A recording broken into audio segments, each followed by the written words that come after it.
This segment of the news is brought to you by Great Basin College, a pioneer in distance education. Your success is their tradition. Now offering over 25 degree and certificate programs in Pahrump and online. Welcome back. Star Nursery had a huge spring sale this past week. Here is gardening expert Dr. Q. Of course, the drought-tolerant plants are the ones that really will hold up the best in our desert environment.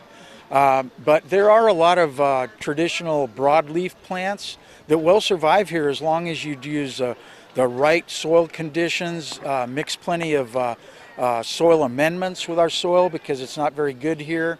Make sure to use a lot of mulch, compost in the soil to give those roots a good chance to start off. And that's vitally important when planting just about anything here. Yeah, let's talk about soil amendments because there's different types of soil all over our basin here. Yes, you'll run into sandy areas where it's all sand. Water leaches through it very quickly. You'll find deposits of clay and caliche where it's very, very hard when it dries and doesn't allow the water to drain very well. So you have to kind of know what you're dealing with, and you'll know that when you start digging your holes to plant. Obviously, the really hard clay is something that you really need to try to break up as much as possible. If you dig down to a point where it's very hard, you hit a clay layer, you need to try to go through that with a digging bar or something so that you can get the water to drain out of the holes. If the water doesn't drain out of the holes before you plant, you want to test it. If it's not going to drain out before you plant, chances are it's not going to drain out after you plant either, and what will happen is that you'll have your roots sitting in a bowl of water, which are going to rot them, and the plant won't be successfully grow. That's an issue, isn't it? It is an issue. So you want to make sure that you test, fill the hole full of water, and it should drain within an hour to two. And if it doesn't, you need to amend that soil, either dig it deeper, fill it partially full of rock, or something that drains well, and then plant your plants on top of that. A lot of people are starting their gardens right now. Yes, and we recommend raised gardens so that you're not having that problem with the soil that we have here, which is very high alkaline with a high pH. We recommend building raised garden planters, filling them full of good planting soil, like our vegetable and herb mix or our potting soil, and just growing them in a good start like that, because all your vegetables have very small, tender root systems, and if they don't have good soil with a lot of organic matter to pull the water and nutrients from, they're not going to do well in any type of our native soil here. Dr. Q has so much good advice, and you can get your questions answered by just going to Star Nursery online or stopping by their store off of Highway 372. Acting coach John Ferrari has written a book for inspiring actors called Acting with Your Eyes. Well, it's about acting, and I came up with the concept when I was performing on stage. Actually, I've been performing on stage most of my life as a singer and performer. And I thought the techniques that I've learned on stage as a performer, they would translate into acting. And it was just a theory I had. So I had a lot of acting friends. And I told them, I said, let me show you what I've come up with. This is a concept that I use on stage all the time. And it's called eye phrasing. I came up with it.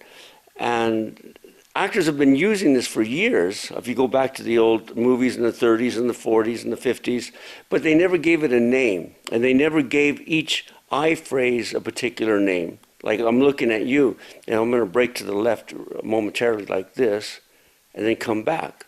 Well, those are all they have names, but nobody ever categorized all the different names that you could use in connection with eye phrases. So I put it together. I taught a lot of my friends. They went on the set. They came back and they said it worked marvelously. It was so simple.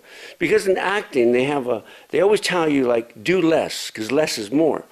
But the truth is, when you do absolutely less, it becomes boring. You have to have some kind of energy. So you have to do something that makes you look connected without overacting. And when they say do less, it's because many actors are externally acting. They're doing all this, Well, some actors really do that and they can get away with it, but they know they're doing that.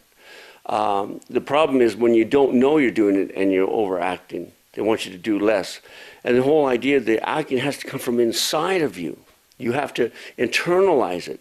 And if you internalize what you're doing and then you use the eye phrasing, it works marvelously. So how can people get a hold of your book? It's on Amazon. You can purchase it, just go on Amazon, and it's called Acting with Your Eyes, John Michael Ferrari, and it's right there. I think it's only $8, $9. It's really a really excellent price. Let me tell you, the best thing about it is you can read the whole book in 20 minutes. It's only about 30 pages long. And I did that for a reason, because, you know, when I first wrote the book, it was a whole book. It was like 200 and some pages. And I thought, you know, who's going to really read this? You know, there's so many books out there. And I condensed it. It's like a little kid's book, but it's got powerful information in there. And you can sit down and read this whole thing in 15, 20 minutes. Now, you're going to have to go back and do the exercises, but you're going to read the book and you're going to get the concept and you're going to be able to use these immediately. And in your professional bull riders report, Cody Teel earned his first career victory in Glendale, Arizona. He rode More Big Bucks for an 87.25 point ride. This win awarded him 515 points towards the World Finals, along with a check for $33,980. This puts him from 38 to 19 in the world standings. Next weekend, the PBR heads to Sioux Falls and will televise the 15-15 bucking battle April 2nd on CBS at 11:30 in the morning Pacific time. Thanks to Judge Margaret Whitaker for that report. When we return, we'll have your weather.